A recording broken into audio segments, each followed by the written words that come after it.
Hey guys, I'm Dr. Josh from Spinal Family Chiropractic. Today I'm going to kind of demonstrate some of the lower back stretches that we'll suggest on a regular basis. This is actually part of a bigger set of stretches that we do called Spinal Hygiene that we mentioned in another video where I showed some upper back and shoulder stretches for daily spinal stretching, spinal hygiene. I'm going to show you kind of the lower half. I'm going to do it up here on our table to kind of show you, but these are a part of stretches that I do every single morning. I do them actually on the floor just to get the back moving and to keep things loose. So I'm going to kind of show you these. They're a little awkward. I wouldn't suggest doing them in front of a crowd, but really I do these every single morning, typically just in my own privacy, my own room, but I suggest doing these about anywhere. They're simple, they're fast, they should be easy enough to do. Of course, if any of them cause severe pain, I would not do them at that point, or consult your chiropractor, your healthcare professional.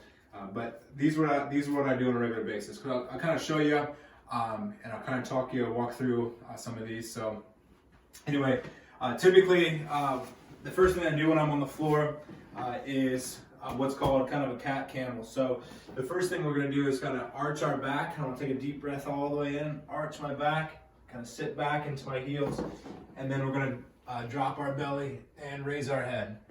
So even now, even though I did these this morning, I can feel this stretching pretty good. So raising our head, dropping belly. Typically I'm taking a deep breath in when I arch, kind of holding that, and then blowing all the way out, when we drop belly. So once again, these get a little awkward if you're doing them in front of a crowd, or anybody really, but important, I think, to do. Now, what we're trying to focus in here is pelvic, lower back movement, and mid-back movement. You might feel some things click.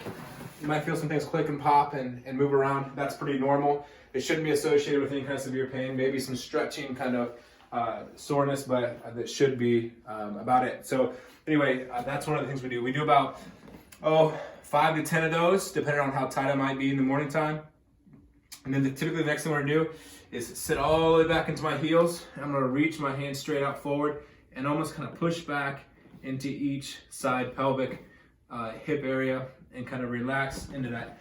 I'm gonna try to walk my hands out as far as possible and kind of let that stretch for a few seconds. And then I'm gonna take one hand, kind of reach it over the next, and do that on both sides, okay?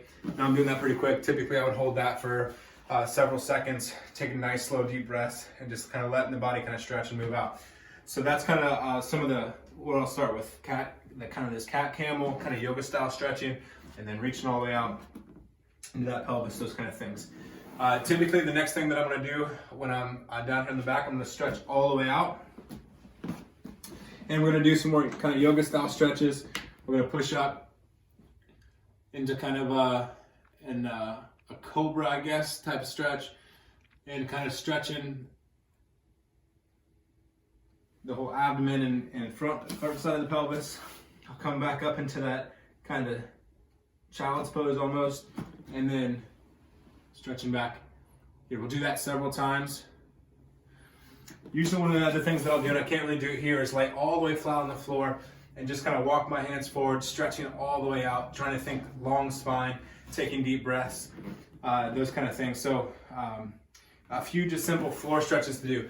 That's only about 4 stretches. I'll do a couple extras if I'm having more issues, but typically on just a normal basis, trying to stretch out. If I'm tight during the middle of the day or at the end of the night, I'll just go on the floor and do these. The deep breathing is important, going slow is important, and just getting the spine moving and the lower back moving. So if you have lower back issues, I definitely suggest this.